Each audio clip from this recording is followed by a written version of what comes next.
Assalamualaikum warahmatullahi wabarakatuh. Pada kesempatan pagi hari ini kita akan membahas bab fikih bab ketiga tentang binatang halal dan haram. Yang tentunya setelah kalian mempelajari ini, kalian akan bisa membedakan binatang yang halal dan haram untuk dikonsumsi. Baiklah anak-anakku sekalian, pada slide berikut bisa kalian perhatikan jenis-jenis binatang yang halal dan haram. Yang pertama yaitu jenis-jenis binatang yang halal, diantaranya yaitu binatang ternak ya. Di sini ada kambing, ada sapi, ada ayam, ada unta dan lain sebagainya. Ini adalah jenis-jenis binatang yang dihalalkan kita konsumsi. Kemudian di sebelahnya ada jenis-jenis binatang yang haram dikonsumsi ya. Antaranya ada babi, ada anjing, kemudian ada binatang harimau, kemudian ada kucing ataupun burung elang, yang mana di situ nanti ada ketentuan-ketentuan keharamannya untuk kita konsumsi. Nanti kita akan bahas satu persatu. Yang pertama yaitu jenis-jenis binatang yang halal yang untuk kita konsumsi.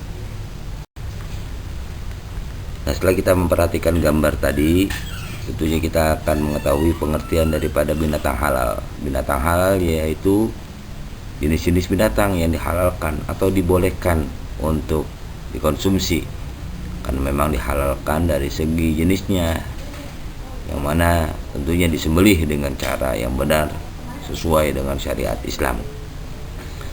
Namun ada jenis hewan yang halal dikonsumsi, antara lain yang pertama yaitu hewan yang halal yang hidup di darat. Yang halal hidup di darat yaitu di antara kambing, sapi, kerbau, unta, ayam, dan binatang yang halal lainnya. Sebagaimana di dalam Al-Quran, Allah Subhanahu wa Ta'ala berfirman dalam surat Al-Maidah ayat pertama, "Uhillat lakum bahimatul an'am", yang artinya dihalalkan bagi kalian yaitu hewan ternak, bahimatul an'am ya, hewan ternak. Tentunya hewan darat ini sah ataupun boleh kita konsumsi atau halal kita konsumsi apabila memenuhi syarat. Yang pertama yaitu penyembelihannya disembelih oleh orang Islam. Berarti kalau tidak disembelih oleh orang non-Islam, walaupun binatang itu halal, menjadi haram ya. Kemudian yang kedua disembelih oleh pangkal lehernya ya, pangkal lehernya yaitu yang meliputi tenggorokan, kemudian pada jalan pernapasan, kemudian kerongkongan dan dua urat nadi kanan leher dan kiri leher. Itu harus tersembelih dengan sempurna ya. Maka apabila tidak disembelih ataupun tidak terputus urat nadi leher kanan atau kirinya ataupun kerongkongannya, maka menjadi tidak sah penyembelihannya dan menjadi haram. Kemudian yang ketiga yaitu ketika menyembelih tentunya dengan bacaan basmalah, bismillahirrahmanirrahim. Dan yang selanjutnya yaitu binatang yang disembelih yaitu binatang yang halal. Ya, kalau binatang yang haram, walaupun dia disembelih tetap hukumnya menjadi haram. Itulah ketentuan binatang halal darat yang boleh kita konsumsi ataupun halal kita konsumsi.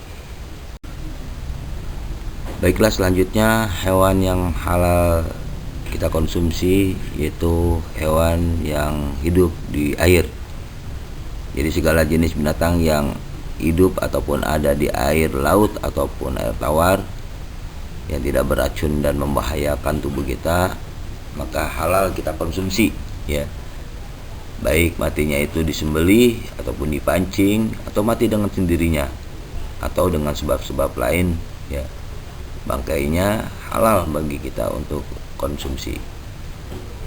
Karena di dalam Al-Quran surat Al-Maidah dinyatakan uhilla lakum saydul bahri wa ta'amuhu mata'al lakum walisayyarah, yang artinya dihalalkan bagimu hewan buruan laut dan makanan yang berasal dari laut sebagai makanan yang lezat bagimu dan bagi orang-orang yang dalam perjalanan atau musafir.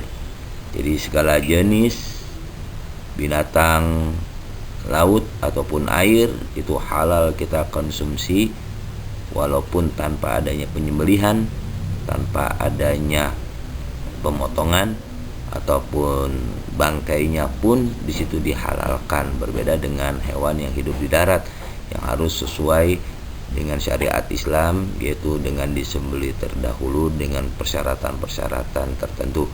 Namun kalau hewan yang hidup di dalam air, baik itu di laut ataupun di darat, itu halal bagi kita untuk kita konsumsi walaupun dalam keadaan berupa bangkai. Sebagaimana ada 2 bangkai yang tidak harus dipotong atau disembelih, halal bangkainya dimakan, yaitu ikan dan belalang. Sebagaimana dalam hadis Nabi, uhillat lana maitatani al-hutu wal jaradu, yang artinya dihalalkan kepada kita 2 bangkai, yaitu ikan dan belalang. Hadis riwayat Ibnu Majah. Dengan demikian kita bisa membedakan hewan darat dan hewan laut. Kalau hewan darat dia bisa kita konsumsi apabila hewan itu memang dihalalkan kemudian disembelih dengan syariat Islam. Yang kedua yaitu hewan yang hidup di dalam air, baik itu air laut ataupun air tawar, maka halal bagi kita untuk dikonsumsi selama dia itu tidak beracun dan tidak membahayakan bagi tubuh kita.